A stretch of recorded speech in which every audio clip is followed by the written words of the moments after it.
So cheers, cheers, cheers. Welcome back to the Barista Witch channel. It is me, your host, Misha, the Barista Witch, here to discuss this upcoming eclipse, this Purnima moon, this full moon. I have my Moon Day mug, cheers, which comes from Maine, from a lovely coffee shop owned by an even more lovely human called Moon Day. And the coffee I'm drinking is my own coffee. But this moon is a full moon. And I am recording this a few days before the moon, and I'm already feeling it. I'm already feeling a bit like lethargic, heavy, emotional, irritable. This moon is taking place in Aquarius, in the nakshatra of Shatabisha. And Shatabisha, it is represented by a lot of like super witchy, esoteric things. The symbol of Shatabisha is a circle. It invokes this concept of being enshrined, enclosing, maybe to cloak, to veil, to hide, to contain. A nickname for this nakshatra is 100 physicians, and there is this like healing quality that comes with this nakshatra, but not just healing in the sense of like taking, medicine, but also like spiritual healing. So we have a lot of seers, jyotishis, astrologers, like tantric people have prominent Shatabisha placements. Also, if you don't know what your Vedic sign is, you can go to my website. It's linked in the description, and you can get your Jyotish Atlas, which is a Vedic astrology breakdown of your chart. It is the primer before we actually dive into a reading. So if you are curious about Jyotish, if you're curious about what your chart is, what your big three is, what your placements in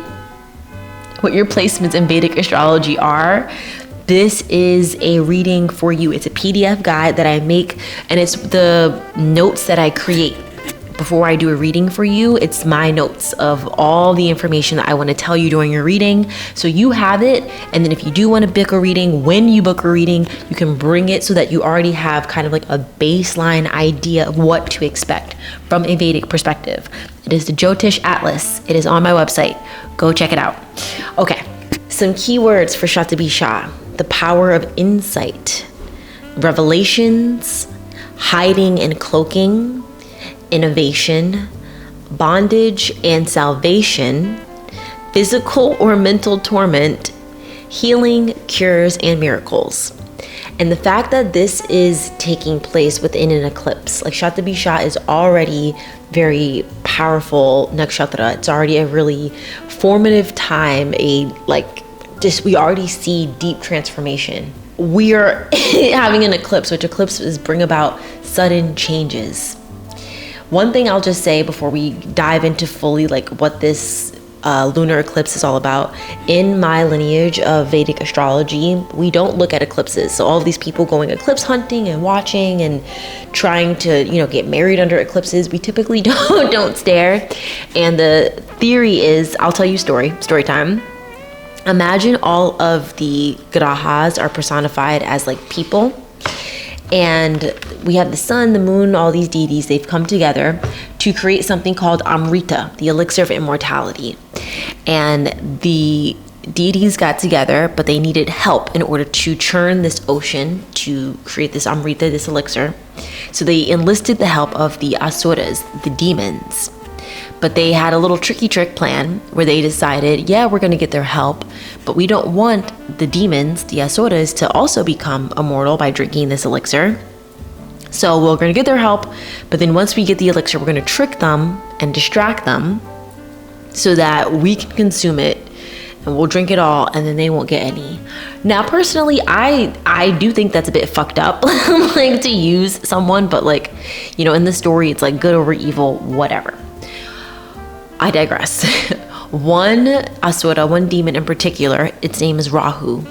And Rahu's main, at the time its name wasn't Rahu, I can't remember its exact name, but Rahu. And one of its main characteristics is hunger, desire, craving, wanting, just this unending, just claiming energy. And one of its powers, its abilities, is deception. which can be really tricky when you have someone who really wants something and they're able to easily deceive. So what it did is it disguised itself as a deity, it snuck into the queue, and it drank the elixir. And as it was doing this, the sun and the moon, being luminaries, saw through this illusion and were like, oh shit, that's a fucking demon. Let's end this. And they ordered its head to be removed. So its head was removed. However, in its rage at being beheaded, it was still alive because it drank the elixir. So all that happened was that it separated into two parts, the head being Rahu and the tail, Ketu. And in its rage at being beheaded, it swallowed the sun and the moon whole. But since it didn't have a body, it was just this amorphous head, the sun and the moon passed through. And that's where we get eclipses from. Ted Bundy was born during an eclipse. The Cheeto in Chief was born during an eclipse. Not to say that if you were born during an eclipse, you are like inherently bad. Definitely, that's not what I'm saying. But it forms a very, very intense time. I know plenty of people who are born during eclipses, and while they are intense people, other things in their chart make them positively intense. So they champion really good causes. So whatever the makeup is of that day will be enhanced by the eclipse. So this eclipse in particular that's taking place in Shatabisha, this symbol of revelations and things coming to light. I wouldn't be surprised if we have some crazy things that were hidden suddenly being unearthed. Maybe some files might finally get released, fingers crossed. It's also ending of things. So maybe we have that Hope Core Big Beautiful Day happens. So this eclipse is a series of eclipses. Normally during eclipse season, we really only have 2 eclipses.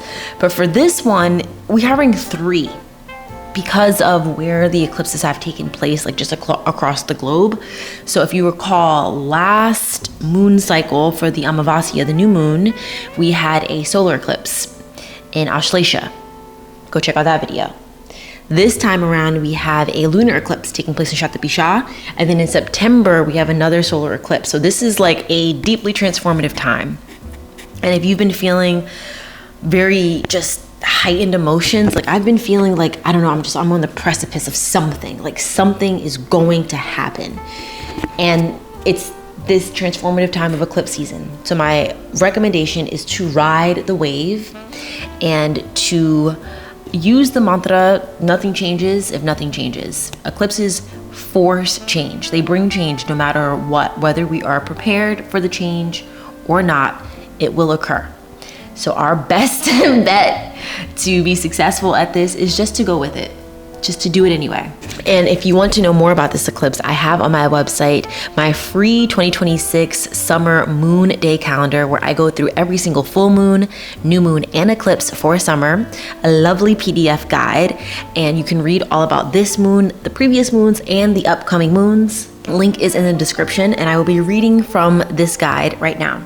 So the Pratima, as I discussed, the symbol for this nakshatra is a circle, and it does invoke this sense of bondage, just being kind of confined. I have kind of low-key been feeling a little confined right now in my life, and it really does also depend on what house this is taking place in your life, where you'll feel this sense of confinement. It also represents healing, revelations, things coming to light, the power of insight. I like to think of Shatabisha, that just came to mind as the 8 of Swords in tarot. And the 8 of Swords, I'll read you from my notes, but it's about being confined and feeling stuck. And it's this individual, this woman, who is tied up and blindfolded and imprisoned, surrounded by a bunch of swords, by 8 swords, which is a witchy number. But this is feeling stuck. But she's blindfolded. That represents an act of initiation and transformation. Once the blindfold is lifted, she will be able to see her surroundings with better insight and a different mindset, kind of like the Hanged Man, being able to see things with a new lens and a new POV, a new perspective. And the swords represent this challenge to expand and to open your mind. So I like to think of this also as we can be restricted, but we can use it as a period of transformation. I like to think of writers when they go on writer's retreat and they kind of isolate themselves in order to really expand their mind, block out external distractions so that they can really kind of hone in and tune in with themselves. This is a really, really powerful moon for transformation. So how this is going to work is I'm going to go through all 12 zodiac signs, specifically from the Lagna, the rising sign perspective, and do some tarot as to how this moon will affect you. I strongly recommend that you watch your big three. Your big three being your rising sign, your moon sign, and your sun sign. So check out the timestamps in the description, click your big three, and watch them. This is a fun experiment that I like to do. Watch your big three as you know it from your Western perspective.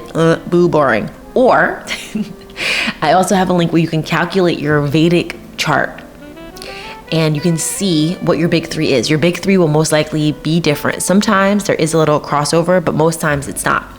And Western astrology is different because it does not factor in the ecliptic, which is Earth's wobble, and that shifts 1 degree every 72 years.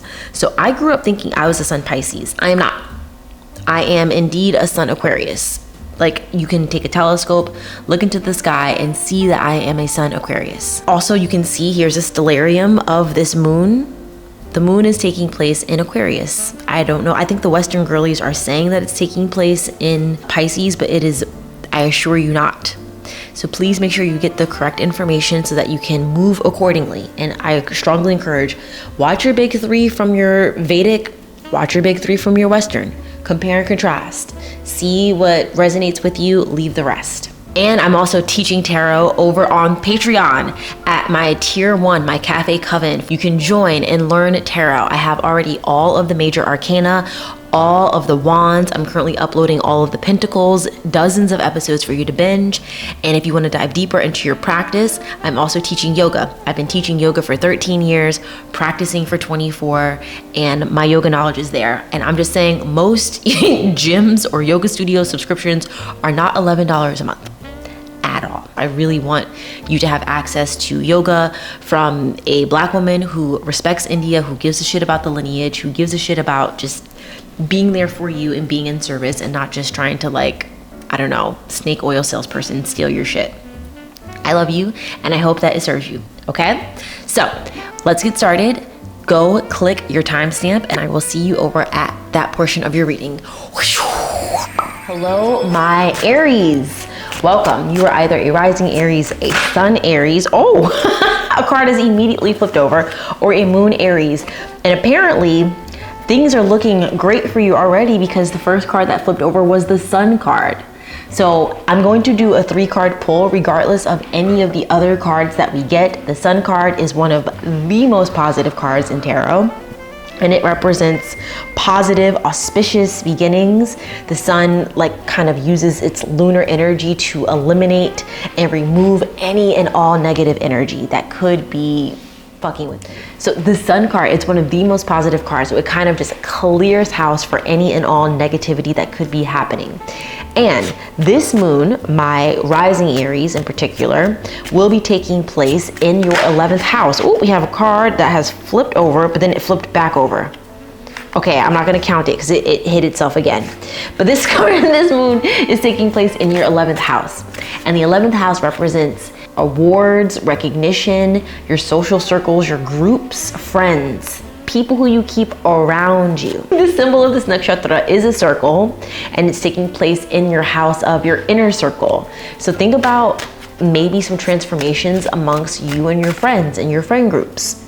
Do you see yourself keeping the same people? Maybe start to really analyze, do these people serve you? Do they heal you? Are they poison? Do you maybe feel confined by this friend group? Because remember, one of the meanings of Shatabisha is confinement, bondage.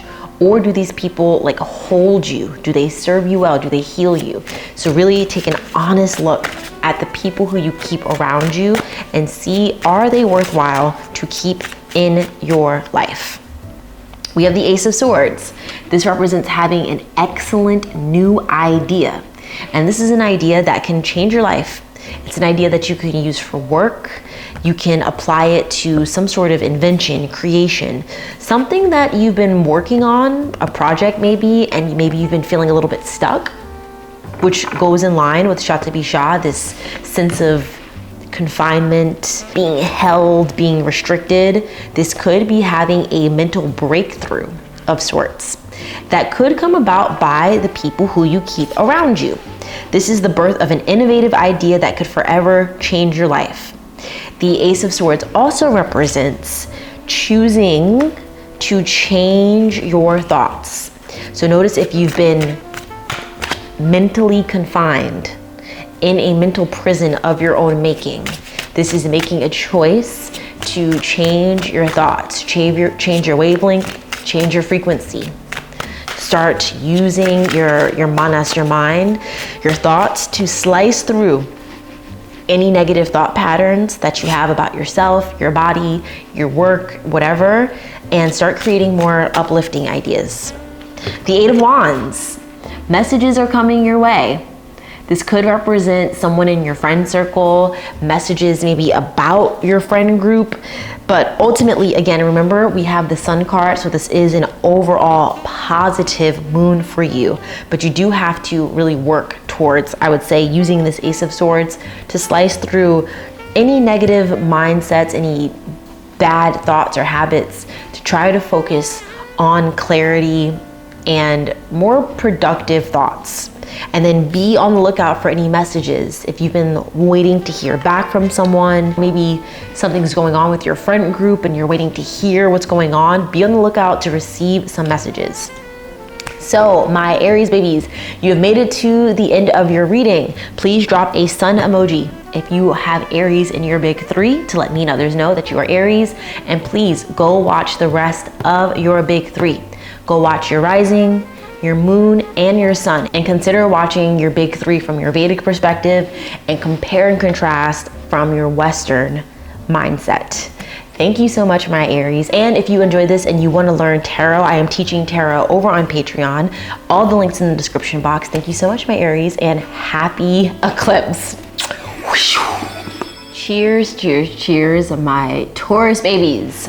This moon, if you are a rising Taurus, the chart for it is actually with a Taurus Lagna, rising Taurus. So this moon is definitely very important for you, especially since your Lagnatia, your rising lord, the planet that rules your entire chart, is Venus. And Venus is currently in Virgo, which means Venus is debilitated. So it's a bit weak. So if you've been feeling maybe a bit lethargic, lackluster, irritable, weird, like maybe your creativity is off, you can't fully express yourself, it is because of your Lagnatia. And I was also going to say, if you've maybe been having some sort of issues in love and your love life, because this moon in particular, if you are a rising Taurus, it's taking place in your 10th house of career, which table that for a second. We're gonna get into that. But your rising Lord Venus in Virgo for a rising Taurus is in your 5th house. In the 5th house, while some of the meanings are creativity, discernment, so making good choices, the counsel you keep around you. Also, I have in my notes, embrace of the courtesan. So like bedroom pleasures, so like being naughty a bit. And whenever Venus is debilitated, regardless of your sign, but especially for like any rising Taurus or Libra, Venus ruled signs, it's always fuckery for dating and relationships. The cards that flipped over in my initial shuffle was the King of Pentacles and the King of Cups. So if you are single, I'm gonna take these two cards to represent two specific individuals, two perhaps men in your life, if you will. So first and foremost, the King of Pentacles. First of all, Pentacles represents finite things such as our time, our money, our work. And the King of Pentacles represents manifestation and bringing things into your life, not being shy about hard work. So getting back into this moon taking place in your 10th house of career, of work, karma, and action, think about your work life. Don't be afraid to get in there and work your butt off, especially at a time right now where you might be feeling a bit more tired, a bit more like uncreative, lethargic, not really wanting to do anything because your Lagnatia is debilitated.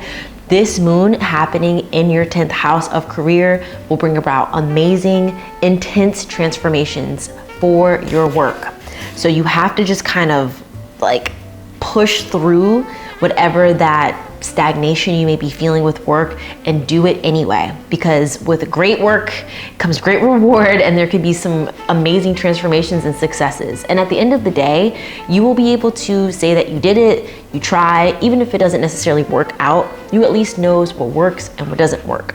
And in the best case scenario, which we always try to be optimistic and lead with, you maybe get something out of it regarding your work. But this is getting things done, building an empire, hard work, the value of success gained through principled intellect, accumulating money, dreaming big, and being unafraid to pursue your aspirations. So that's what this represents. The King of Cups represents following your intuition, being creative, being artistic, being sensitive, having a deep understanding of others. So maybe in your work, if you are someone who has to work in a team or work with other people, using this King of Cups mentality to not only get shit done and work really hard, but also to be relaxed and have a kind attitude towards those people who you work with, especially if you are feeling the debilitated Venus angst that's maybe going on. But this represents being able to go with the flow and not try to force things. Especially with eclipses, they bring about sudden and intense changes. So in your work, try to work really, really hard. Again, this is occurring in your 10th house of career. So whether you are employed or looking for employment, keep working hard or whatever that is. So if you are working, do whatever you're doing and maybe put in a little bit of extra, like a little extra oomph if you can. And if you're looking for work, double your efforts. Double the amount of resumes that you send out. Try actually going physically to locations and talking to people. Call people. And if any of what I just suggested sounds like far-fetched or like something you don't want to do, that means you definitely should be doing it. You need to double your efforts to make sure that you actually get things done. Now, that's the one thing that I have for this. Now, I'm also going to pull some astro die to see if this individual in your life who we pulled these cards for, see if maybe it's like a suitor. So if you are single, we're gonna pull some astro die to see who these individuals could be. So there could also be maybe a lover, someone coming into your life, my Taurus babies, who have these energies. Someone who is the King of Pentacles and someone who is the King of Cups. So we're going to do the big three for whoever has that King of Pentacles energy. And again, you should be embodying this energy, and if you are single, looking out for this energy. King of Pentacles. Big three could be, ooh, we have Libra, Capricorn, and Cancer. So someone who has Libra, Capricorn, and Cancer in their big three, who embodies that King of Pentacles, really hard work. I like to think of, if you've ever seen the show, The Gilded Age, look up on YouTube the scene, maybe I can link it in the description, see if it's there. But when one of the husbands, he finds out that his wife was shunned by the high society ladies, and he ends up going to their little fair, their charity event, and he's like, I'll buy this, I'll buy this, it's just having this super boss ass CEO energy. That's King of Pentacles. So someone who has Libra, Capricorn, and Cancer. Then the King of Cups, someone who's more emotional, more sensual, someone who's more honestly being able to see things from a new point of view. Maybe they're a bit more charismatic, just a bit more sensitive. They're not as intense as this King of Pentacles. Let's see what their big three could be. Ooh, of course, we have Pisces, which makes sense with someone who would be more sensitive for sure. We have Capricorn again. So looking out for that Capricornian energy. And then we have Gemini. So someone who has Pisces, Capricorn, and Gemini. And we're gonna do some more cards. Oh, a card flipped over as I was trying to pick it up. We got the Death card. So the Death card, sorry, Jesus Christmas. The Death card is change, evolution, letting go. And especially with this being your 10th house of career and eclipses bring about sudden changes, and this nakshatra of Shatapishat is all about maybe feeling bound and confined. So maybe you're feeling bound in your job, you're feeling confined by your job. Maybe it's time to let go. This is a radical external transformation. So you could be seeing your external environment, your job, your career, your work life drastically changing. And that may seem scary, of course, because we want financial security, we want work, but if it's not serving you, it's best to leave on good terms while you can and while it's your choice, rather than it's like this sudden emergency where you're being let go or something crazy happens and maybe you get into conflict with someone and you're not able to get like, you know, a good recommendation, blah, blah, blah, blah. I'm not telling you like right now, call your job and, you know, Beyonce, release your anger, release your job. But maybe you start looking for something else. You start getting your resume in order, start preparing for a shift in your career. The death card, when it shows up, you have to pay attention. This is not a card to fuck around with, okay? This is clearing space and discarding and shedding your old self to be replaced by a new reality. Once this chapter ends, another can begin, because when the death card shows up, this is an indicator for a necessary change. Stop being strong, try to drop your ego and let it go. So it's time to leave. Maybe also you're unemployed and you've been living in this mindset of capitalism is so terrible, which I'm not denying like it is, but there comes a point where sometimes people milk it a little bit on the internet and they're very much like, capitalism is the worst and hustle culture is so terrible. Again, this is true, but if you are struggling for money and you're unemployed, you need to, I'm sorry, shut the fuck up and go work. Nobody wants to work anymore, but like there comes a point where you have to find balance of have your principles and have your beliefs and have your morals 1,000,000%, but don't do so at the expense of your security, of your ability to live and to thrive. You have to find balance. You can only be self-righteous about capitalism and money if you have it. Right now is not the time, especially if you have responsibilities, if you have children, if you have people who you have to take care of. You have to, like the death card, drop your ego and go do what you need to fucking do. Or you may not like it, but it's necessary change just to, you know, get your ducks in order so that you can live and pay your bills. Last card, my Taurus friends. We have the Queen of Swords. I love the Queen of Swords. The Queen of Swords is all about using your sharp intellect, being able to always know exactly what to say, having a sharp tongue, but not at the expense of being mean or hurting people, but always knowing exactly what you need to say in any given situation. This is being honest, articulate, truthful with yourself.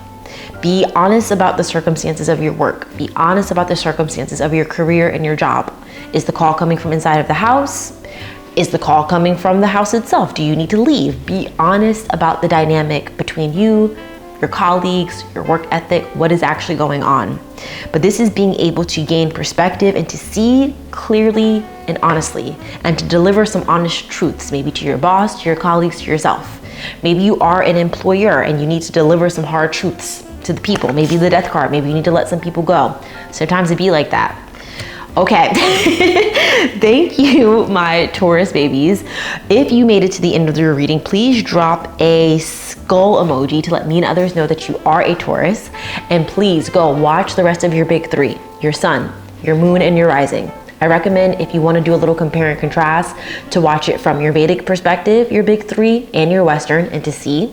I'm also teaching tarot over on Patreon, so if you want to learn a tarot, there are dozens of episodes for you to go binge right now. Link is in the description. I'm also teaching yoga, so go learn yoga, learn tarot, and happy, happy, happy eclipse. Cheers, cheers, cheers, my Gemini babes. Happy eclipse. First, I would like to address the elephant in the room that Mars, the planet of aggression and battles and war and conflict, is currently in your Lagna. If you are a rising Gemini, it's in your first house. And Mars is in a nakshatra, a placement called Ardra. And Ardra is intense. Like quite literally in my notes, one of the words, the key words for Ardra is intense.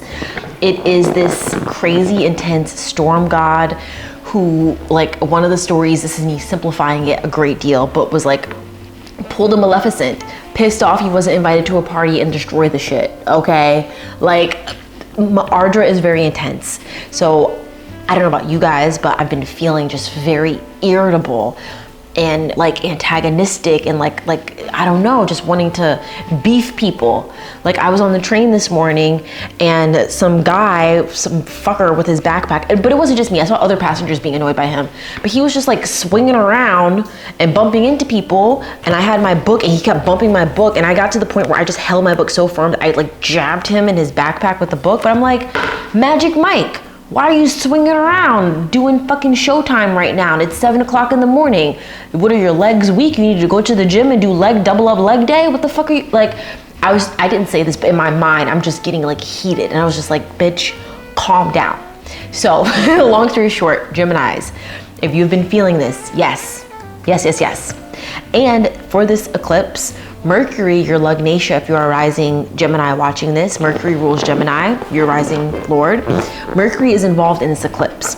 So this is definitely affecting you when it comes to sudden changes. And this eclipse is taking place in your 9th house, the 9th house of your father, your teacher, your guru, higher learning, spirituality, things of that nature. And this could be starting a meditation practice, starting a yoga practice, maybe getting the urge to go back to school, to go back to university, to get your master's, your undergrad, your associates, to do your PhD, law school, med school, but some form of like higher learning, do a teacher training, some form of like education to elevate you. You might be getting the urge to suddenly do that. Shatabi also the nakshatra that this is taking place in, is a healing placement. And it does involve this like insight and revelations. So some sort of insight and clarity as to the path that you perhaps are pursuing. Also traveling. 9th Bhava is traveling, going places. So you might be getting some insight into that, and it is very important that you listen because your rising Lord is involved, so you will be involved in this. The moon is involved. Like, this is an intense moon for you. We have the 7 of Wands. So the 7 of Wands represents defending your ground. This is overcoming obstacles and maybe making a bigger deal out of something, making something out of nothing. It could be conflicts with your teachers or with your school, or making a big deal about even the choice, if that's something, to travel, to go back to school. Maybe because the 9th house is also like father figures and teachers. So maybe making a big deal, having conflict with someone of that caliber. But this wants you to know that you have the vantage point. You have the higher ground. You are able to see the situation a bit more clearly than anyone else involved in that dynamic. So it's up to you to take a pause and assess the situation because the outcome is still undetermined. So if you're in conflict, the outcome is still undetermined. If you're contemplating, like I said, traveling or going back to school or doing some sort of course, it's still undetermined. But don't make a bigger deal out of it than it has to be. Don't keep going to other people and, oh, should I do this? Should I do this? Just, sorry, but make a fucking decision. Like, just make a choice. Just make a choice. Whatever you do, go this way. And if you make a choice and you're not happy with it, then clearly you're meant to do the other thing.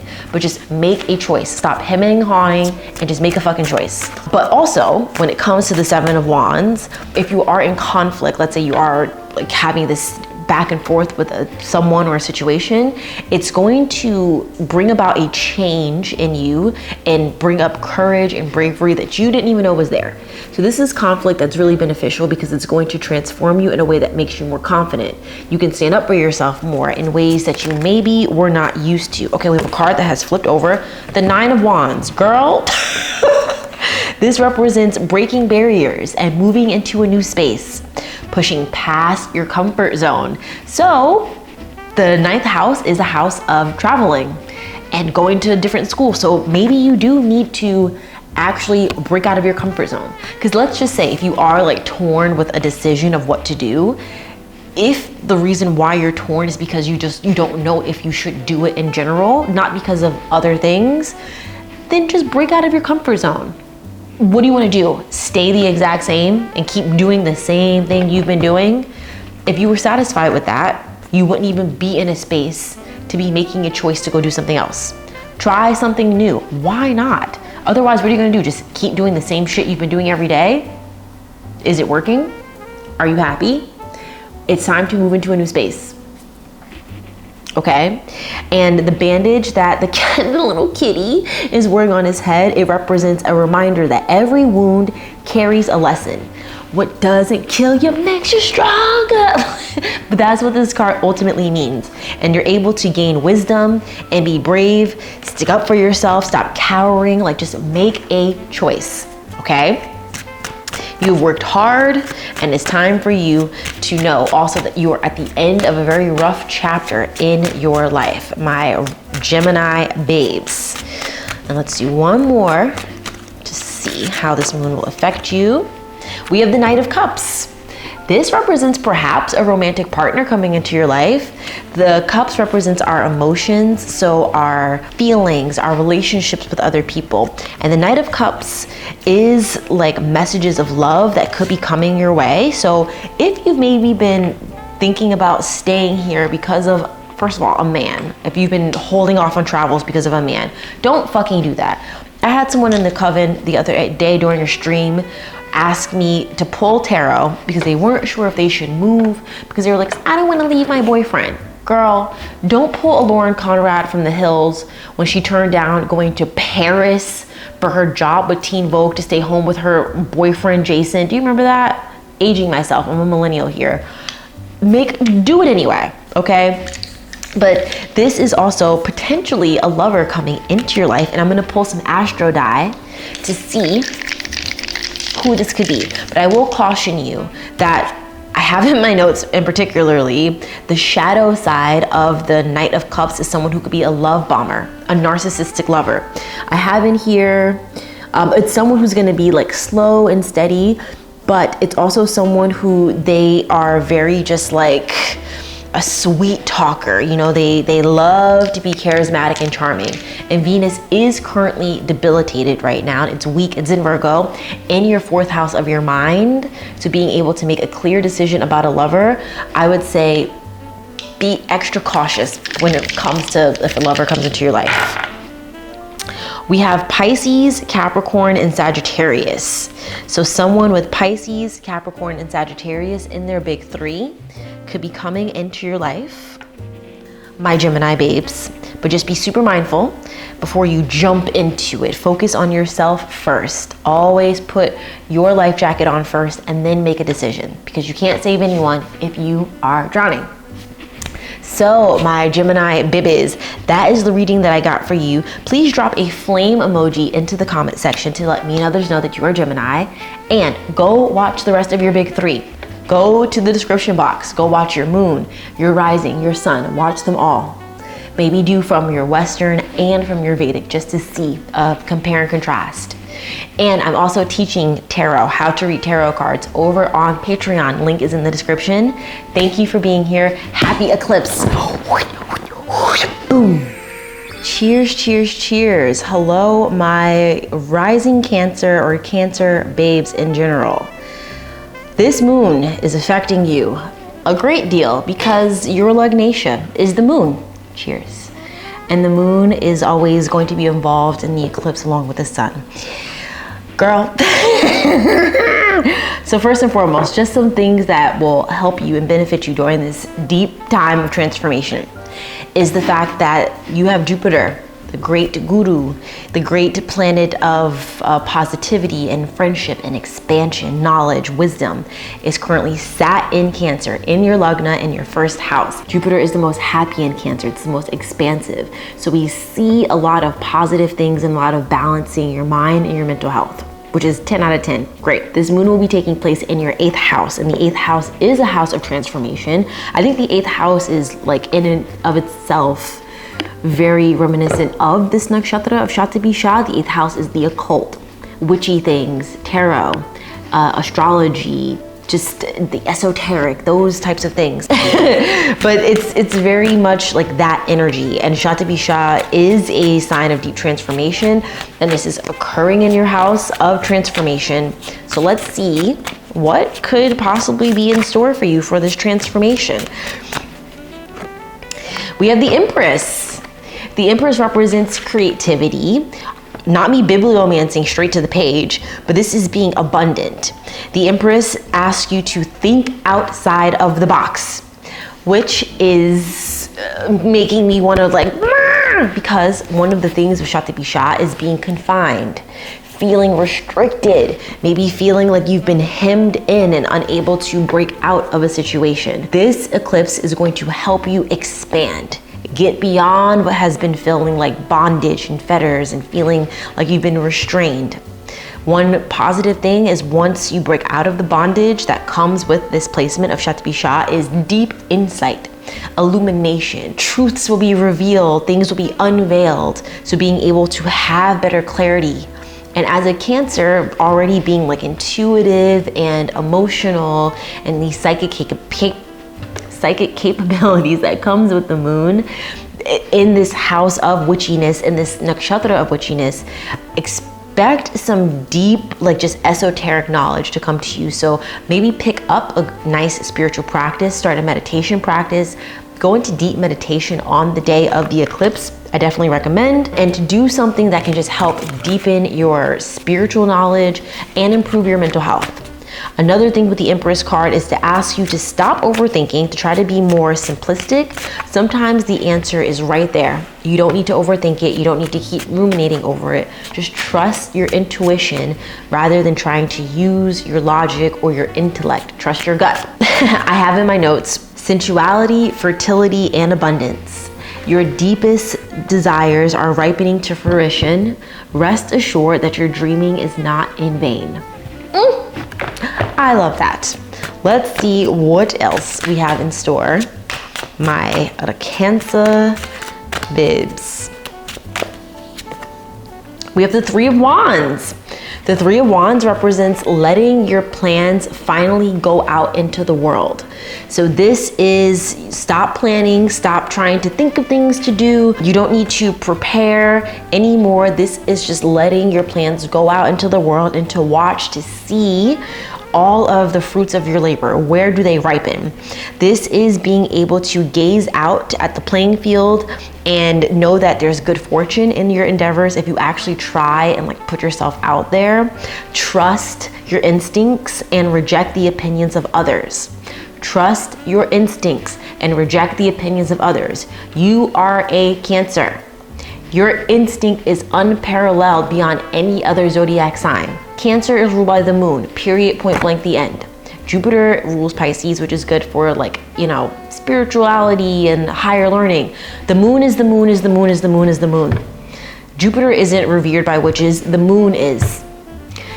Cancers are the most intuitive, witchy signs of the entire zodiac. Use this time to please trust your instincts. Especially with the Empress, she goes on instinct. She trusts her intuition. She trusts that creativity. The Empress is all about just being abundantly creative. This also asks you to push through any challenges.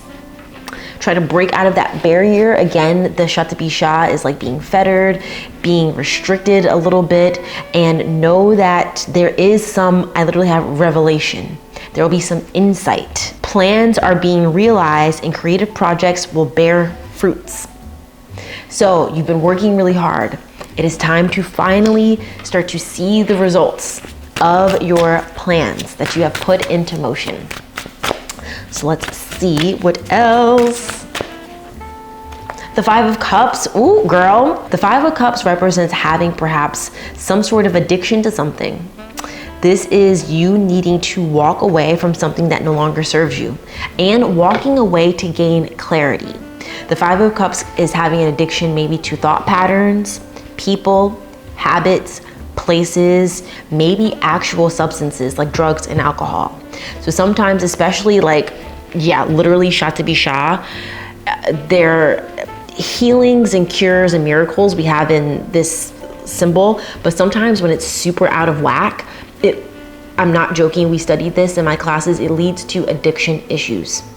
One of my friends, who I love to fucking death, has a really prominent Shakti Pisha placement in his chart. And then when my friend entered that Shakti Pisha period, he had a very insane addiction.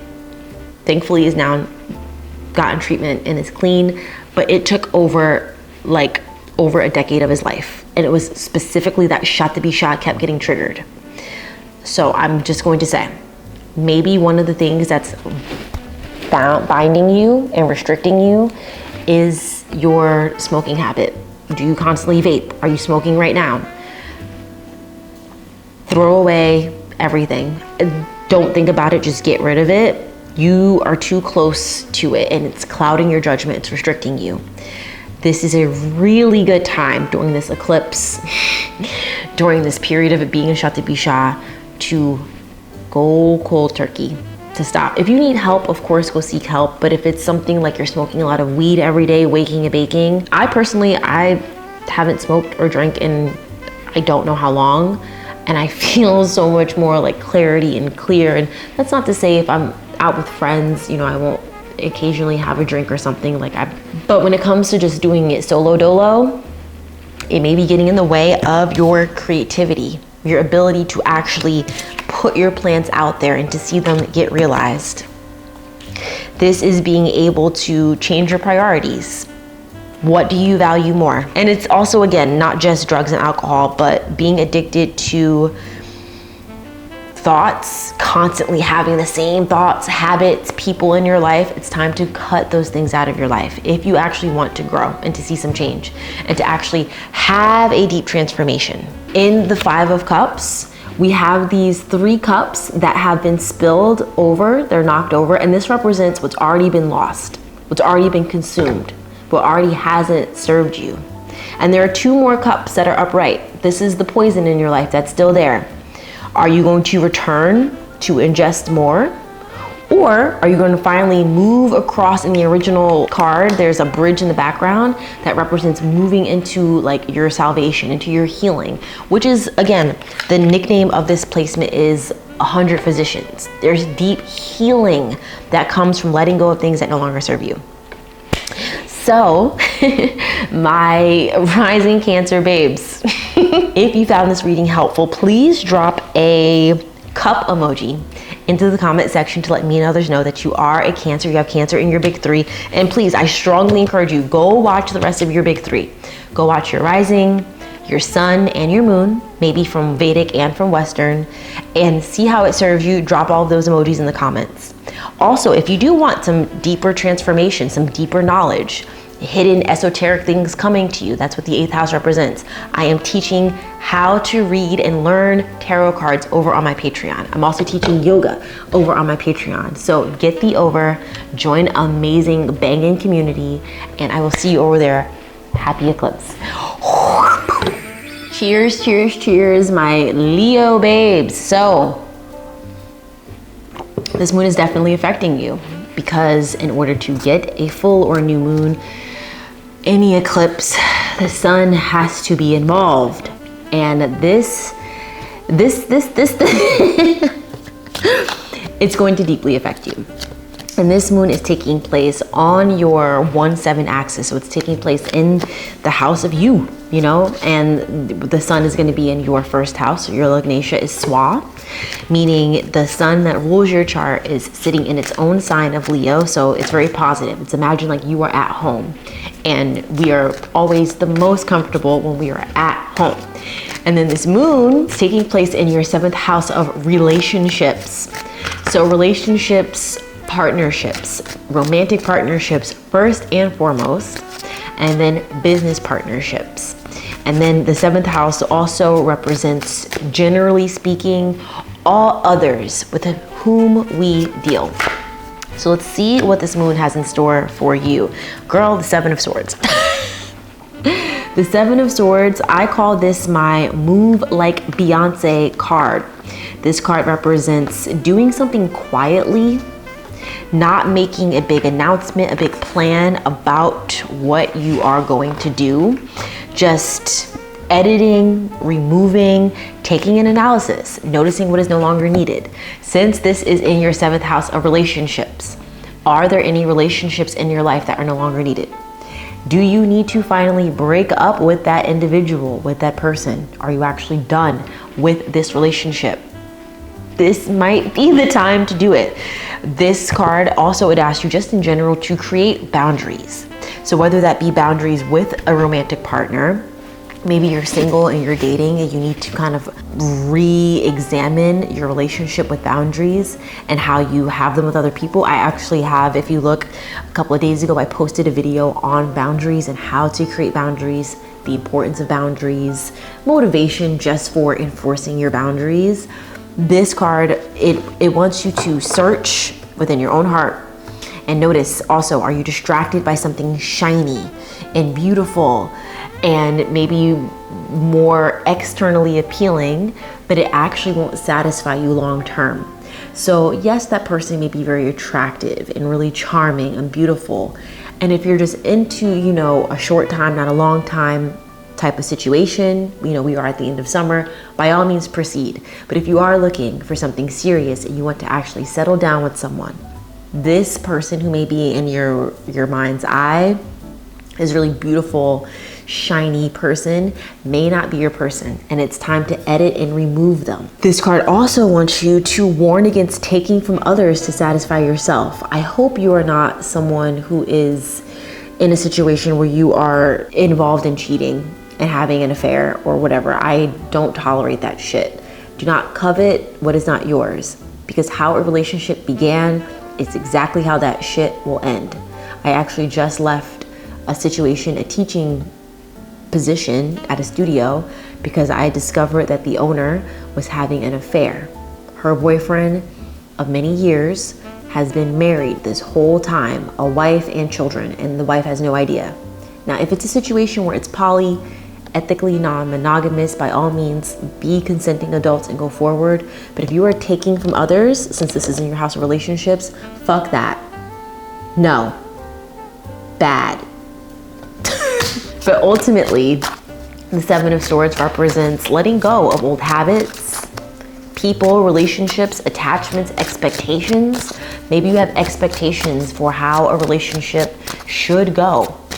Eclipses bring about sudden change. Maybe it's time for you to change your mindset, your habits, your process, how you actually go about dating. It's time to reevaluate your dating process and your dating expectations. The Hanged Man, to have a new perspective, to change your POV, to self-isolate, maybe be by yourself for a little bit so that you can gain perspective and to get some clarity about your dating intentions. What better way to see what kind of energy you want to invite into your life by not having any external energy around you and just simply having your own energy, your own frequency. Because what did RuPaul say? If you can't love yourself, how in the hell are you gonna love somebody else? Can I get an amen up in here? But this is readjusting, realigning, fine-tuning your perspective. This is an eclipse, so sudden changes, changing the way that you date, changing the way that you think, changing this dynamic of how you actually are going to move in relationships, reevaluating it. And this nakshatra of Shatapisha is a healing placement. Maybe you feel like the circular imagery of it confined in a dynamic in your situation.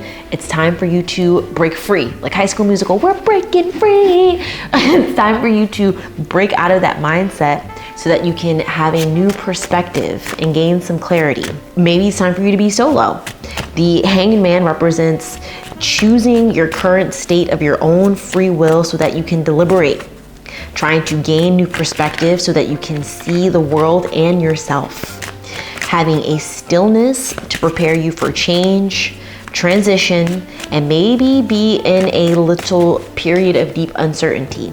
This is an incubation period and having a pause, a brief respite before there's a seismic shift. So before you make a decision, whether to enter a relationship or to end a relationship, the Hanged Man is asking you to pause, to think first. And also the Seven of Swords, it represents moving quietly, not announcing your choices. Don't tell your friends. Don't say, oh, if you do this, I'm gonna do. Move quietly and take time for yourself, especially if, unfortunately, if you're in like a dangerous situation where you can't, announce that you're going to leave, move quietly. The Wheel of Fortune, girl. The fact that we have two major arcanas, my rising Leos or my Leo babies, this is a very important, intense transit for you relationship-wise. So This just represents transformation, which is all about what eclipses are. This is transformation, and it's continual transformation. There's ups and downs, but this is a lucky omen that your luck is about to change for the better. So your luck in relationships is going to change, but you have to really turn inward using that hanged man and move quietly in order to really see the change for what it is. You can kick and scream and be like, oh my gosh, I can't believe I'm gonna break up with this person, but don't let your boyfriend get in the way of you finding your husband. Be open to synchronicities. So if you keep feeling like there's something familiar about this person, or you keep getting signs or seeing angel numbers, or these common threads keep coming up, pay attention. You are on the right path. This is trying to let you know the universe is like, hey, are you paying attention? And your troubles will seem manageable when you start to heighten your intuition and use clear communication and actually start to think about how you want to manifest your life. So not just wishing and hoping, but trying to really visualize what kind of partnership do you want? What kind of relationship do you want? What kind of dynamic do you want in your life? So my rising Leo, or my Leo in general babies, this is the reading that I got for you. If you found it helpful, please drop a sword emoji in the comment section to let me and others know that you are a Leo.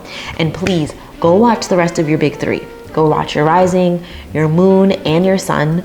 Drop all those emojis in the comments so me and others can know your cosmic tea. And if you want to know more, I am teaching tarot over on Patreon. So please, please, please go and get thee over to learn how to read tarot. I'm also teaching yoga. But please, please go figure this out. Thank you, thank you, thank you. Cheers, cheers, cheers, my Virgos. So this moon is very important for you because of a multitude of reasons. But first and foremost, if you are here because Virgo is your rising sign, you're a rising Virgo. Venus is currently debilitated in your Lagna, in your first house. Meaning Venus is currently sat in your first house and Venus is debilitated in Virgo. So debilitation just basically, it's the complete opposite of exaltation. It's the planet can't fully express itself. It's weak, it's sad. And Venus, the planet of creativity and sensuality, community, being able to relate to other people, self-expression, it's weak here. So if you've been feeling a little funky, that is probably why. And this moon also this eclipse involves your Lugnatia, your rising lord, Mercury. Mercury is involved in this eclipse. So you can expect some sudden changes involving perhaps relationships, dating-wise, romantic partnerships, because Venus is smack dab in your first house. And you can expect some changes around you yourself because your rising lord is involved in this. And these changes will probably have to do something with your routines because this eclipse is occurring in your 6th house of routines. The 6th house represents your daily grind, your work, your habits, your diet, your exercise, and this is sudden changes. Shatapisha is a nakshatra of healing. It's a nakshatra of maybe feeling bound and confined. So maybe you've been having some habits that have been confining you, habits that maybe haven't been serving you, or maybe habits that have been serving you greatly. But when it comes to this placement, this nakshatra, try to, if you are going to do any changes or go with the flow of changes, cultivate habits that heal you and serve you. These could be habits such as waking up at a better time, especially since Mercury, your rising lord, is in the 12th house of sleep. So maybe your sleep hasn't been the best. Maybe start going to bed before midnight. Just try that as a baseline before midnight. And you can also try waking up at the same time every day just to create a habit. Because again, the 6th house is a house of habits. Think about the habits in your life and start to really deeply transform them. Because once you start to cultivate habits that actually serve you, especially healthy habits, it will fractal into so many other areas of your life. It will greatly affect your work, your relationships, your diet, your eating, just everything will be impacted by your habits. We have the King of Pentacles. It'll affect your money if you cultivate some beneficial habits, some routines. It will greatly improve your resources. And it could also bring, if you are single, a partner into your life who has this King of Pentacles energy. This is the energy of being the ultimate manifester, the ultimate boss, CEO, just someone who makes money, someone who works really, really, really hard. Let's see if this is about, you know, dating and bringing someone into your life, what this individual's big three could be. Big money, big money, big money. Ooh, okay, oh my God. We have Aries, Cancer, and Scorpio. That sounds like an intense but spicy person. Aries, Cancer, and Scorpio. Okay, let's see what else.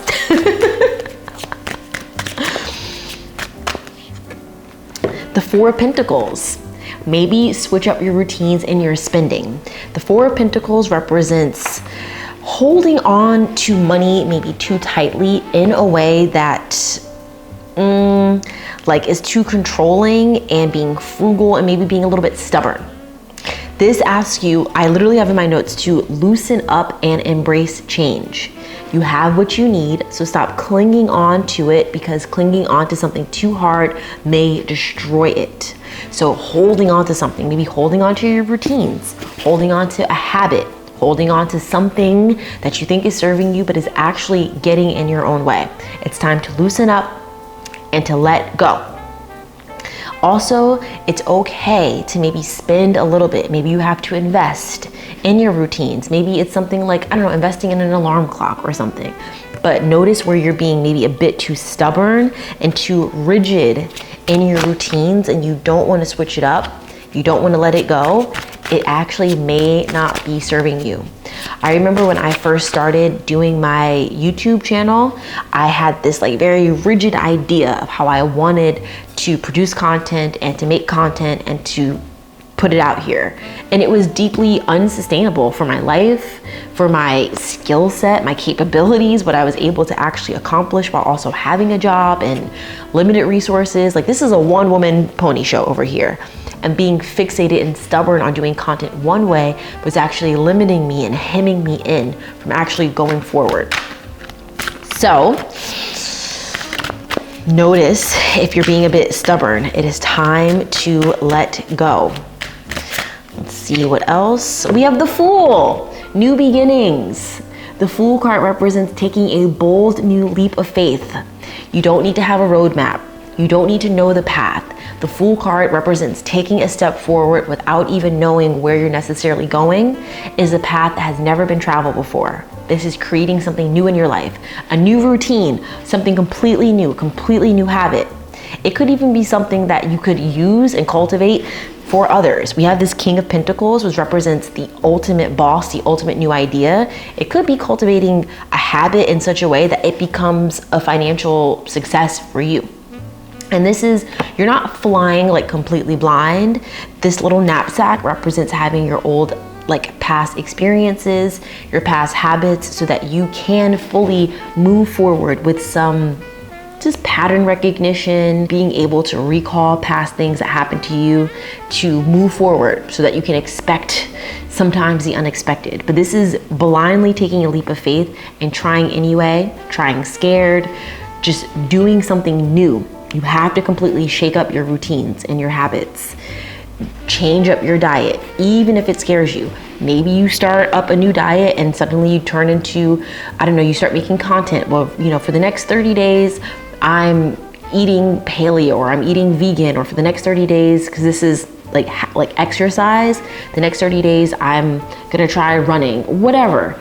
And it could change your life completely, because there's finances involved in here, but you can't be stubborn. You have to try it, and you have to try it with enthusiasm. The Fool card represents doing something bold and new and being excited to do it, not just doing it for the sake of, you know, trying, but you're not really excited to do it. This is doing it because it's just, you're excited just to free fall. So my Virgo babies, this is the reading I got for you. If you found it helpful, let's drop a rainbow emoji in the comment section to let me and others know that you are a Virgo and you made it to the end of this reading. And please go watch the rest of your big three. Go watch your rising, your sun, and your moon. Drop all of those emojis in the comments. Watch your big three for your Vedic and for your Western.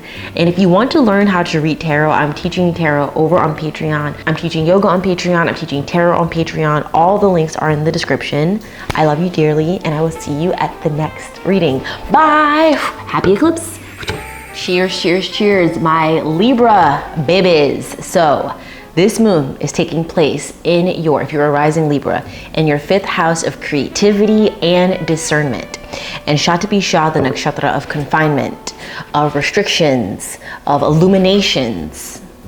Maybe this will be a deep transformation, because again, eclipses bring about deep transformations in the realm of your creativity. Maybe you've been feeling stuck creatively, which I could see definitely being a thing that you've been experiencing, because your Lagnatia, your rising Lord Venus, is debilitated in Virgo at the moment. And that can definitely bring about some like writer's block, creativity issues, feeling like restricted in your like bodily self-expressions and your sensuality of like just feeling good about your physical body, your meat suit. Definitely those things are something that you may have been feeling. Venus will finally leave this debilitation period in a couple of weeks. But until then, you can use this deep transformation that will occur in your 5th house to kind of break out of those binds and those confines. Another meaning of this nakshatra of Shatapisha is a deep healing. So there can be some sort of healing, some sort of illumination that can help you make better decisions. The 5th house is also a house of discernment and keeping counsel, like formation of the cabinet. So who do you get your advice from?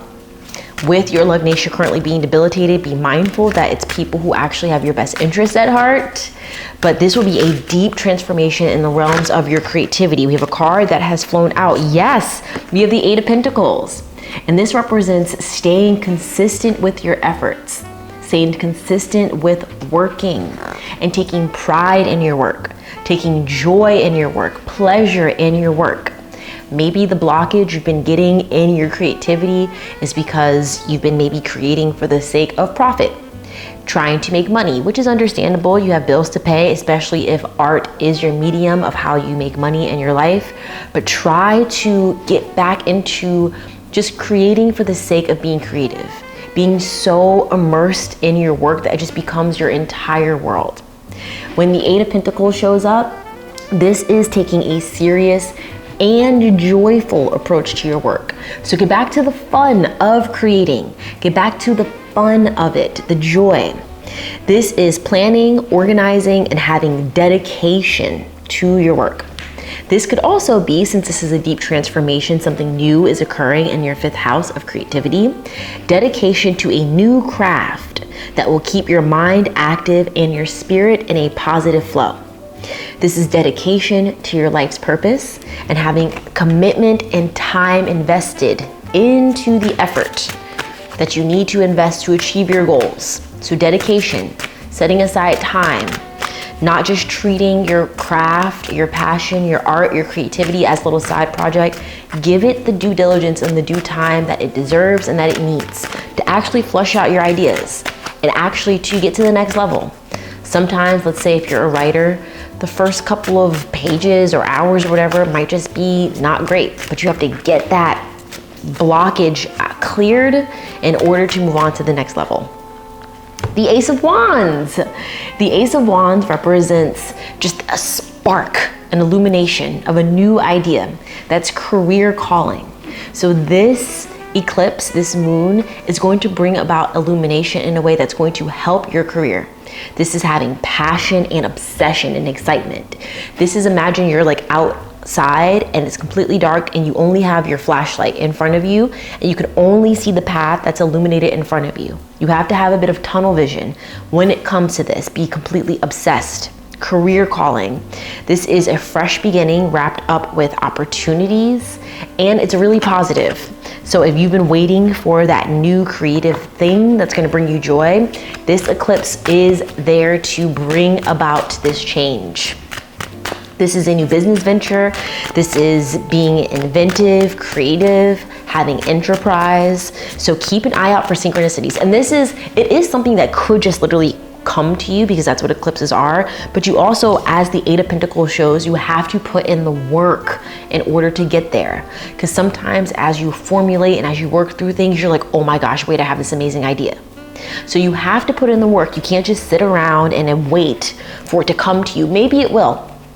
And kudos to you, but you have to still keep putting in the work in order to do it. It could be a happy accident, penicillin discovered by mistake, but that person who discovered it was working, and then it came about, this sudden change, this sudden spark that changed the world.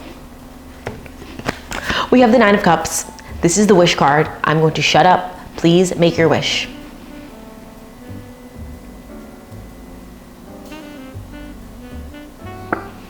Okay, my Libra babes, this is 10 out of 10. Please leave a wand emoji in the comment section to let me and others know that you are a Libra. And please go watch the rest of your big three so you get your full complete reading. Watch your rising sign, your full moon, and your new moon. And if you want to know what your big three are, check out the link in my description where I can give you your big three in the notes that I prepare if you book a reading with me. You can just have those notes in advance before you book your reading. I'm also teaching how to read tarot, and I'm teaching yoga on Patreon. So thank you, my Libras. Keep going, keep working. Even if you don't want to work, you have to keep working because you are going to get that change. And the Nine of Cups, this is a card of wish fulfillment. So whatever you wish for, it should come true, but you have to work towards that goal. Okay, thank you and happy eclipse. Cheers, cheers, cheers, my Scorpios. Happy eclipse. So this eclipse is going to be taking place in your 4th house of the manas, of your mind. So sudden changes with your mind. Additionally, the 4th house represents your home, like your physical, tangible home in which you live. So sudden changes with your home. I don't know if you're moving, looking to move. Maybe you've been waiting to have your application approved for an apartment. There could be a decision coming. And if you haven't tried to seek new housing, if that's not something that you're into, some sort of change could be occurring with your mind, your mental health, your home. 4th house also represents your mom. So some sort of sudden change in that area. So let's pull some tarot to see what this could represent. The Hierophant.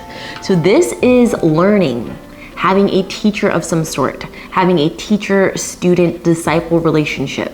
And one of the themes of the 4th house is in fact education and learning, because the first exposure that we have to education and learning is in the home. It comes from usually your mom, your family, the first time that we learn anything. So when the Hierophant shows up, this is a card of seeking a teacher, someone who can help you learn whatever it is. And this is a spiritual advisor of some sort, someone who has already sought the path of this esoteric knowledge, who can share it with you. So if you've been wondering if you should pursue a path, we have some cards that flew out, pursue a path of higher learning, I would definitely consider it. Okay, we have the Three of Cups. This is a card of celebration, of having a good time, going out with friends, celebrating.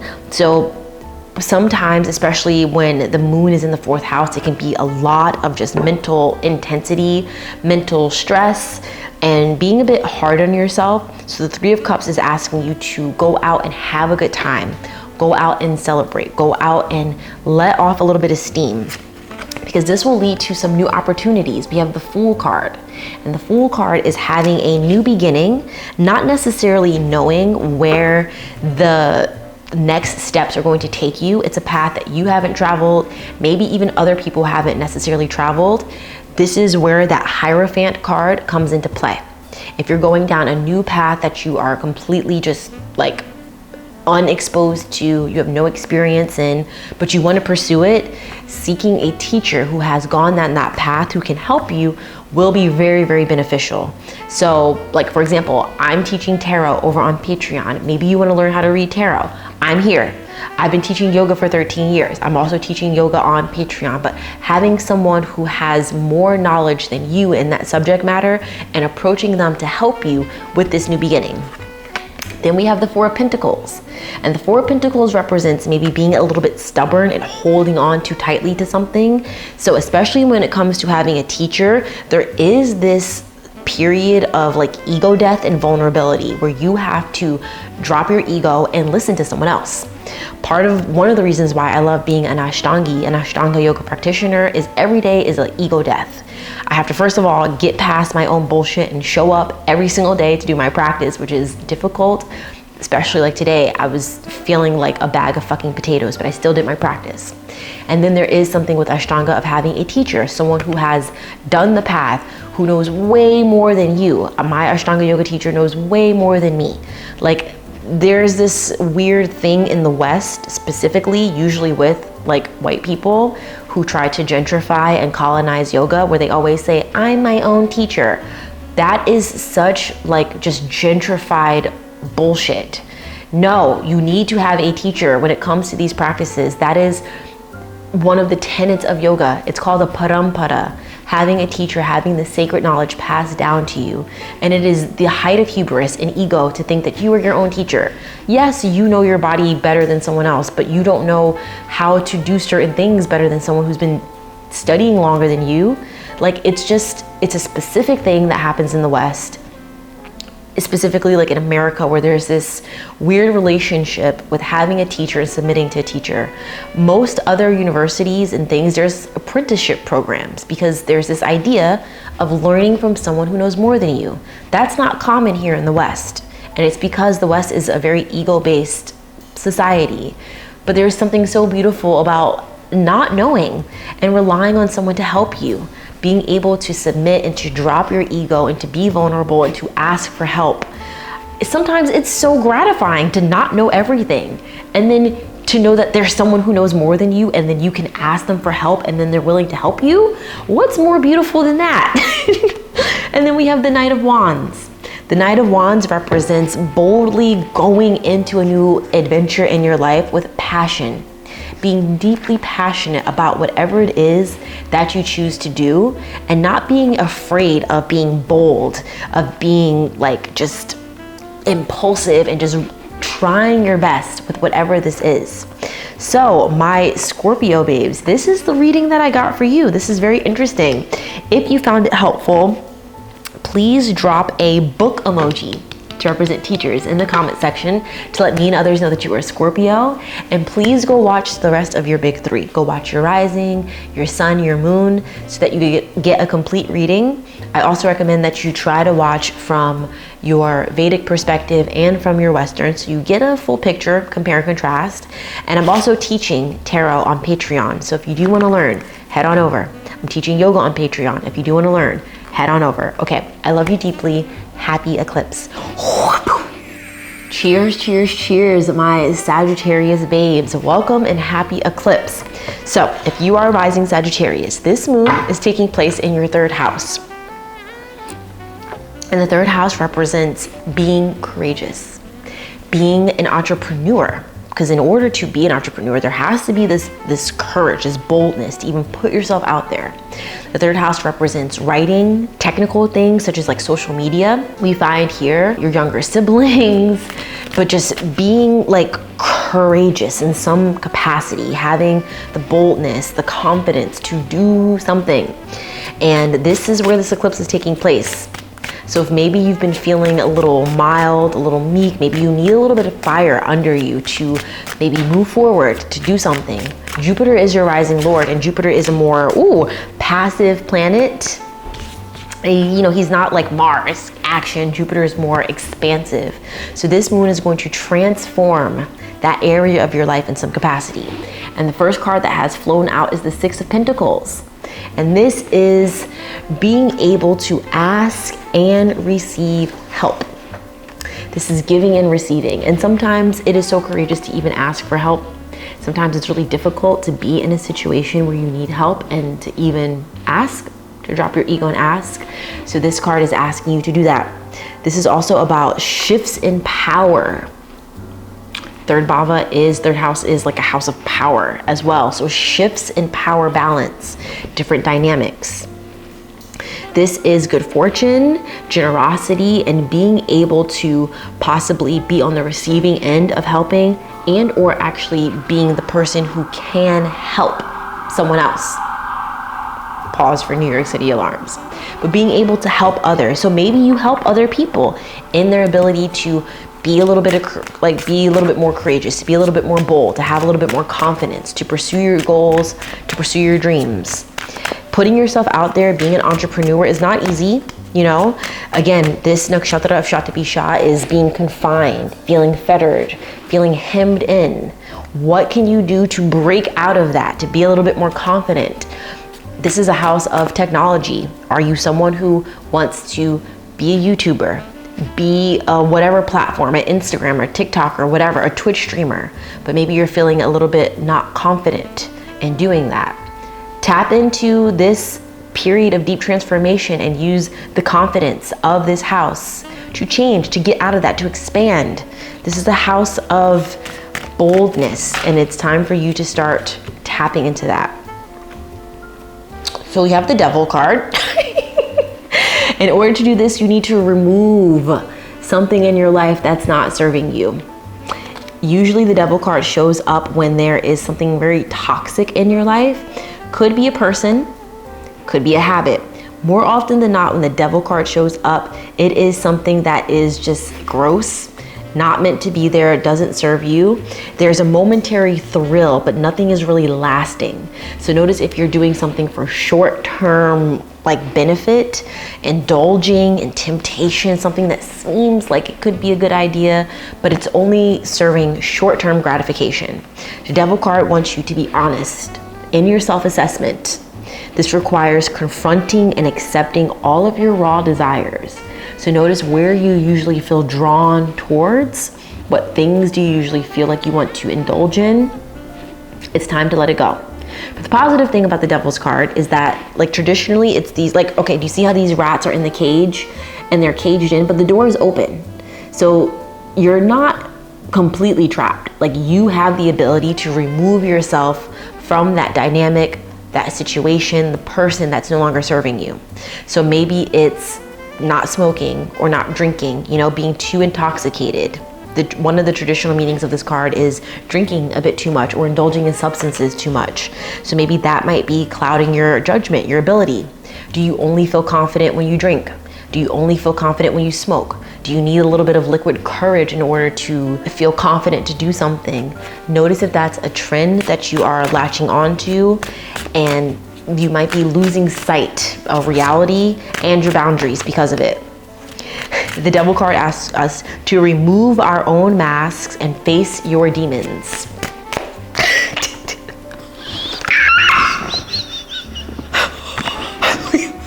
The Tower card. Yo. Sagittarius, are you okay? The Devil in the Tower. I don't think I've ever had them pop up to get, girl. I'm sorry, I don't mean to like fully laugh at you, but what the fuck? So the Tower card represents removing what didn't belong to begin with. This is a period of no return, and eclipses are about like deep transformations, something that like needs to occur. And Shatapisha is a placement, a nakshatra of like substances, and it's a healing placement. Like most medicines are poison, you know, so when in small increments it can heal you, but taking too much, it can harm you. So maybe being around someone too much is harming you, but being around them for just enough amount of time is good for you. This is clearing away, purification. Things must change. Surrender to this intervention without fighting or questioning its purpose. This is burning your castle to the ground for new possibilities. Clearing away negativity by burning away your pride and your ego to make way for some sort of ascension. This is the need for old structures, old mindsets, habits, people, places, things to completely fall away. If you notice, because again, eclipses are sudden changes, clearing house. If things are leaving you, baby girl, it's time to clear house. let it go. Let it go. Let it go. We got the Devil and the Tower card. The universe isn't fucking around with you right now. You need to get it together. Okay? The old way is no longer viable. It is time to move on. But honestly, what a beautiful way to kind of wrap up this summer with this eclipse. Again, we have another eclipse in a couple of months, but with starting fresh, starting with a clean slate, removing what didn't serve you, and then you'll be able to have clarity. It's kind of like clearing out your closet and being like, I never even wore those clothes. Why were they even in here? To make space for more things to enter your life. Sometimes for me, when I've been the most resistant to leave a job, because let's say, obviously I need to work, I need to pay my bills. But once I finally leave those positions, I'm not joking. It's as if like a switch was flipped or someone was like, hey, all you people to the universe, and new opportunities, like they do come to me. So I'll just say this, Sagittarius babes, if you want, please book a reading with me because this is fucking nuts. Like if you want, otherwise please go watch the rest of your big three. Watch your rising, watch your sun and your moon. This isn't a request, do it. Like this is too serious for you to not, I'm like, okay, like you need to lock in right now. Please drop a devil emoji in the comment section so that I can know you came from the Sagittarius group, and drop your other emojis. Also, if you want, I am teaching tarot on Patreon and I'm teaching yoga on Patreon. Happy freaking eclipse, my Sagittarius babies. Good luck. And if this is resonating, please let me know what's going on. The Devil and the Tower card. Happy eclipse. Cheers, cheers, cheers, my Capricorns. Hello. Happy eclipse. This eclipse is taking place in your second house of speech, of eating, your diet. What changes do you need to make with your speech and your diet? That's where this radical shift of this eclipse is going to come into play. And Shatabisha is a nakshatra of like poisons, like addictions. And currently Rahu, the great like deceiver, the hunger planet, is sat here. So if you've been kind of like indulging in substances a lot lately, one of my recommendations is to definitely please cut back, because it may be clouding your ability to make informed decisions and choices. That's something that we often see with Shatabisha. But let's just see what sudden shifts eclipse-wise will be coming to you, my Capricorn babes. We have the Nine of Wands. This is moving onwards. The Nine of Wands represents finally making a choice to move on and to break barriers, to move into a new space, to push past your comfort zone. So maybe, like for example, the second house is a house of speech. Maybe you have an issue actually vocalizing what you want, asking for help, using your voice. This is pushing past your comfort zone, going into new territory so that you can actually start gaining wisdom, advocating for yourself, advocating for others. That expression, a closed mouth doesn't get fed, is an expression for a reason. But this is also, there's a bandage on the cat's head to represent that there are lessons here for you that you can use to gain wisdom and to make informed decisions. The Four of Swords flipped over, and the Four of Swords represents taking a necessary rest. So this is being tired, and this is a rest that is well earned. So start to quiet your mind, and you need to get your rest in order. You need to get your rest in order to get your thoughts in order, especially since the second house is the house of speech and communication. Quiet your mind before you speak, before you say something rash, before you say something that you don't really mean. The Four of Swords represents the answers that you seek are actually within you. So maybe before you start speaking to other people and asking others for help, for advice, try to actually just quiet your mind and get some rest so that maybe you gain clarity yourself, and then you have the insight of what you should actually say, not just parroting back what others think would be best for you to say. This allow your mind to heal, meditate to balance your nervous system. Your Lugnacious Saturn is currently retrograde, so it's time for you to gain some balance here. You need to pause and rest, and just pause before you actually speak. Speak from a healed place. The Four of Swords is resting to allow your mind to heal. Speaking from a place of hurt, a place of anger, it's just simply not going to serve you, and you need to work on that. Also, eating. This is a house of ingesting. So what are you consuming and what are you putting out? What are you putting in your body? This is asking you to heal, to reflect on how you've actually been ingesting things. The Page of Wands. So pages, well, wands represents fire and passion, and this is being excited, finally being excited and focusing on what actually thrills you. So once you are able to quiet your mind, you'll be able to actually start creating. And this is creativity for creativity's sake, not necessarily for profit.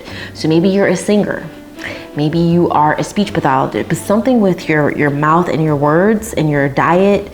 You need to focus on things that actually you feel passionate about and that actually makes you excited to do something, not just, doing it for the sake of making money or profit. This is because you get pure joy and pleasure out of it. Start eating for the sake of just it's pleasurable for you. Don't be so restrictive with your diet if you have been. Like, just take a moment just to pause and to heal your mind with maybe your relationship with food. Do you have a healthy relationship with food?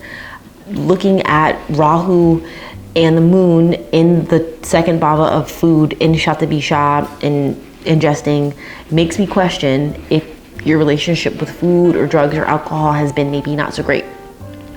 So start doing things, but pleasurable, not in like overindulgence, be mindful. Don't take that to heart of like, well, I'm gonna go on a bender. But something like you do it because it's just making you happy. Have an eat, pray, love moment when Julia Roberts, I was gonna say Julia Childs, but a cook. But when Julia Roberts is like sitting on the floor eating pasta and just enjoying pasta for the sake of eating pasta, there's no phone, there's no TV, there's no distraction, just focusing on it for the sake of joy and love and doing what thrills you. This is the Page of Wands is asking you to start focusing on things that just bring you joy. If you've been very busy working, start doing things that make you happy. Okay, my Capricorn babies, this is the reading I got for you. If you found it helpful, please drop a cactus emoji in the comment section to let me and others know that you are a Capricorn and that you made it to the end of this reading. Also, I am teaching tarot over on Patreon and I'm teaching yoga. So if you want to dive further into that, the links are in the description. Otherwise, go watch your big three. Watch your rising, your sun and your moon, maybe from Vedic and Western, so you get a full comprehensive rundown of how this moon is going to affect you. Okay, happy eclipse.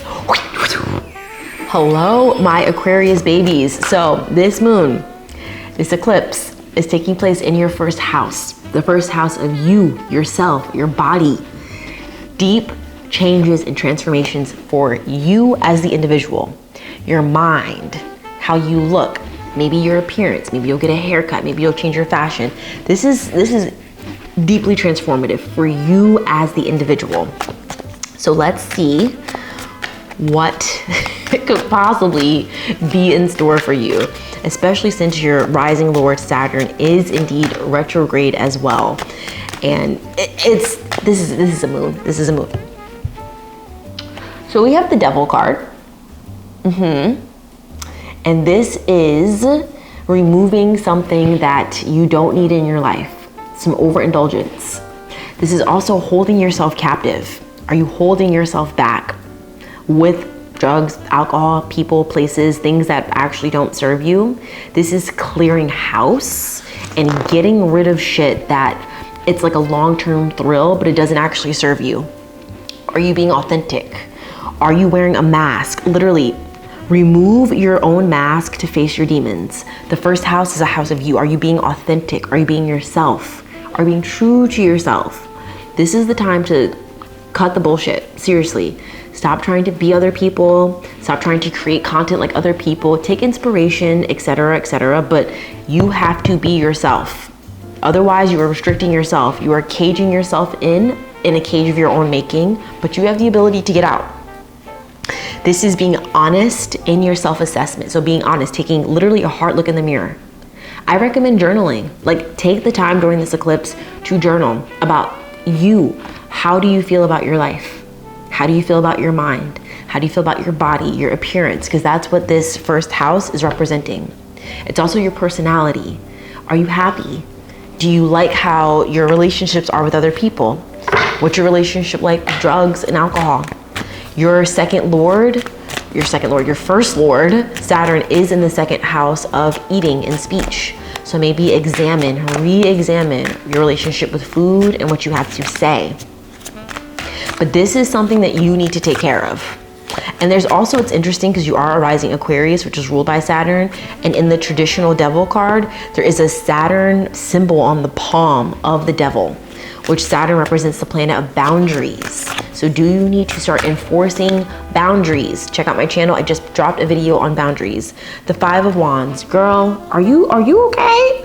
The Five of Wands represents some sort of conflict. The Five of Wands is the energy of a crowd all fired up. This is asking you to avoid drama and distraction. So maybe that's something that you've been immersed in this devil card. Maybe there's a group of people around you that's just really causing just issues.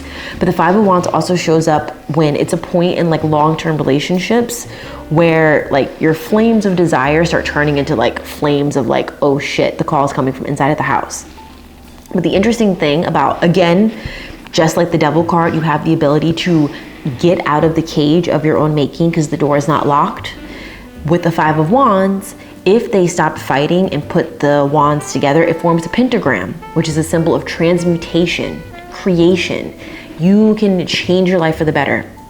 This could be super positive. It could be working together, working with your demons. Listen to Demons by Doja Cat. How my demons look now that my pocket is full. But in the negative way, this could be that your work life is in disarray and there's too many cooks in the kitchen. But things can take a turn for the worse if you don't avoid drama. So if there's any sort of instances of drama, especially since Saturn, your first lord, is in your second house of speech and communication, no gossip. If someone brings juicy gossip to you, just hit them with that's crazy. That's crazy. But don't actually contribute to it by saying, oh, well, she did that. Just hit them with girl, wow, I didn't know that. That's crazy. And keep it pushing. Okay, so we have the Death card.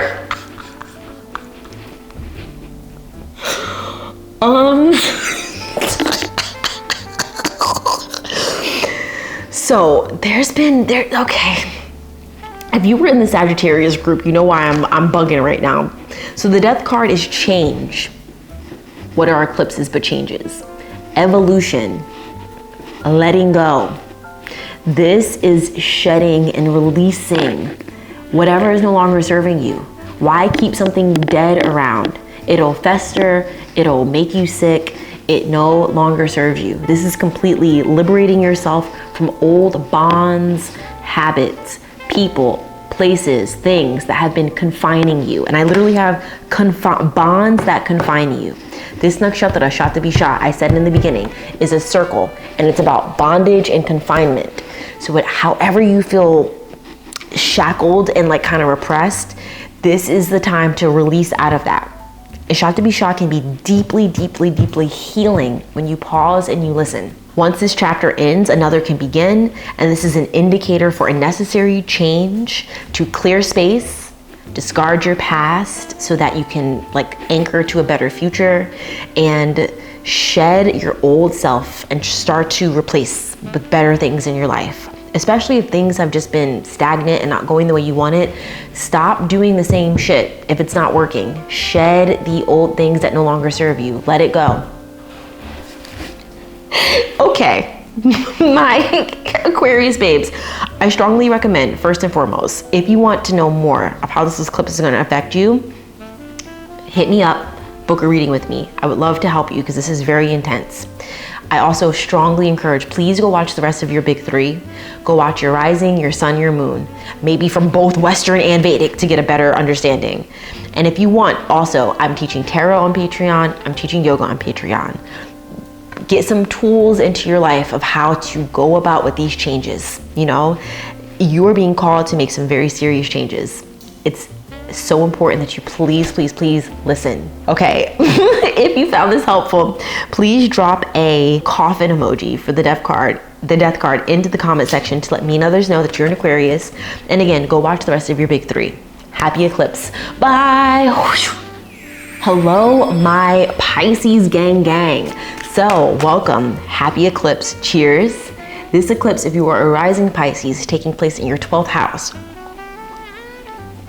The 12th house is a house of ending of things. It's a house of sleep, bedroom pleasures, if you know what I mean.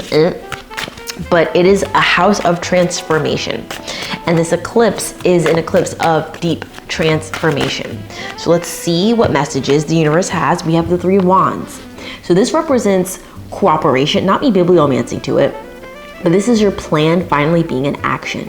The 12th house is also a house of long distance travel, so taking a voyage, going on a trip somewhere. But this is being able to trust your instincts. Trust your instincts and not the opinions of other people. So notice if that's been maybe a trend that you've been doing of constantly asking others for help, seeking counsel from other people, which is fine, you know, nothing wrong with that. But if you've been relying on that heavily and not trusting your own intuition and your own instinct, it's time for you to pause that habit and that behavior and start trusting your own gut. And start putting your plans out there. This is finally executing your plan, sending your plan out into the world. Girl, we have the 8 of Cups. It's also time to let something go. It's time to walk away from something that's no longer serving you. If you're in a relationship, this could be an indicator that it's time for you to maybe break up with that person, to leave that person. But this is a journey taken alone. The 12th house is a house of journeys.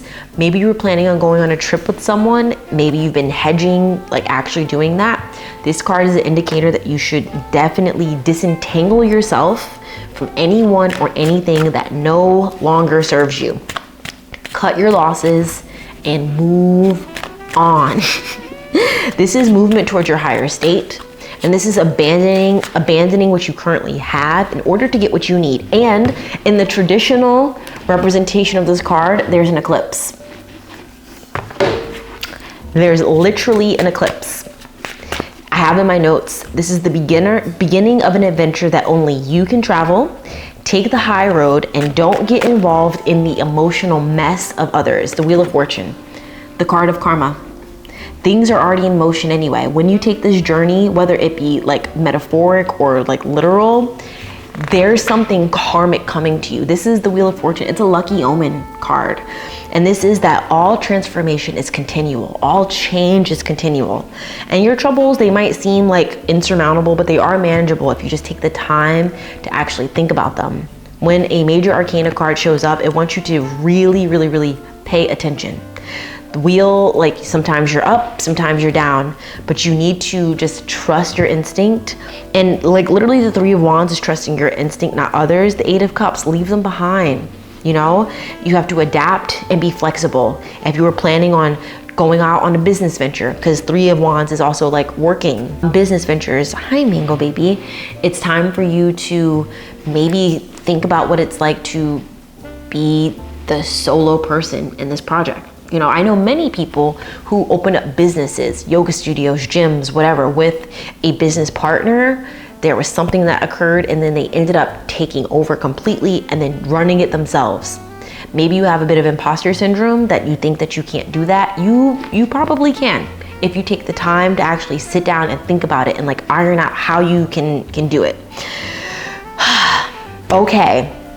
My Pisces babies, if you found this reading helpful, please drop a car emoji for the Wheel of Fortune to let me and others know that you are a Pisces and that you made it to the end of this video and you found it helpful. And please go watch the rest of your big 3 so you get a complete reading. Okay, so watch your rising, your moon, and your sun, maybe from both Western and Vedic. Links in the description for all of that. I'm also teaching tarot over on Patreon and I'm teaching yoga on Patreon. So if you do want even more transformations, please consider going to subscribe. I love you deeply and happy eclipse.